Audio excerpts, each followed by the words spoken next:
বিড়ালের সবচেয়ে ইম্পর্টেন্ট কি? অনেকে অনেক কিছুই বলে, কেউ বলে এইটা ওইটা। আমি মনে করি সবচেয়ে ইম্পর্টেন্ট হচ্ছে লিটার। বাসায় যেহেতু আমরা বিড়াল পালি, লিটার যদি না ইউজ করি বাসায় ব্যাড স্মেল হবে। তাহলে কি হবে? বাসায় আর বিড়াল পালতে দিবে না, বিড়াল পালার আগ্রহটাই নষ্ট হয়ে যাবে। তা আমি মনে করি বিড়াল পালার জন্য সবচেয়ে ইম্পর্টেন্ট হচ্ছে বিড়ালের লিটার। তো আমাদের কাছে হিউজ ব্র্যান্ডের লিটার আছে। কেউ বারান্দায় বিড়াল পালে, কেউ আলাদা রুম ইউজ করে, কেউ আলাদা ফ্ল্যাট ইউজ করে, কেউ বা ভালোবেসে বেডরুমে রাখে। তো আমাদের কাছে সব ভ্যারিয়েন্টের সব টাইপের লিটার অ্যাভেলেবেল আছে। আপনি বেডরুমে রাখবেন সেই লিটারটা আমাদের কাছে অ্যাভেলেবেল আছে। এখন বলতে পারেন যে বেডরুমে রাখার সাথে বিড়ালের লিটারের কি রিলেশন? অর্থাৎ বেডরুমে রাখলে কোনো প্রকার ব্যাড স্মেল হবে না। যদি ব্যাড স্মেল হয় তাহলে আপনি কিভাবে বেডরুমে রাখবেন? সেই বেড স্মেলটা দূর করতে হলে লিটারগুলো ইউজ করতে হবে। ওই টাইপের লিটারগুলো একটু হচ্ছে এক্সপেন্সিভ টাইপের, অর্থাৎ ওই লিটারগুলো নর্মাল লিটারগুলো যেটা 5 লিটার হচ্ছে আপনারা 200 টাকায় পাবেন, 250 টাকায় পাবেন, 280 টাকা, 300 টাকা, 330 টাকা।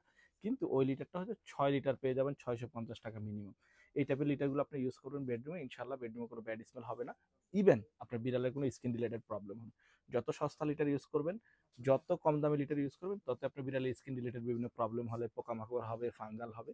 এগুলো মূলত হয় লিটার থেকে। লিটারে বিভিন্ন ধরনের পোকামাকড় বসে বা মাছি বসে যখন পি পটি করে, সেইখান থেকে হচ্ছে ব্যাড স্মেল গুলো হয়, অর্থাৎ স্কিন রিলেটেড বিভিন্ন প্রবলেম হয়। এই প্রবলেম থেকে দূরে থাকার জন্য ভালো মানের লিটার ইউজ করেন, কোয়ালিটিফুল লিটার ইউজ করেন, ব্র্যান্ডের লিটার ইউজ করেন।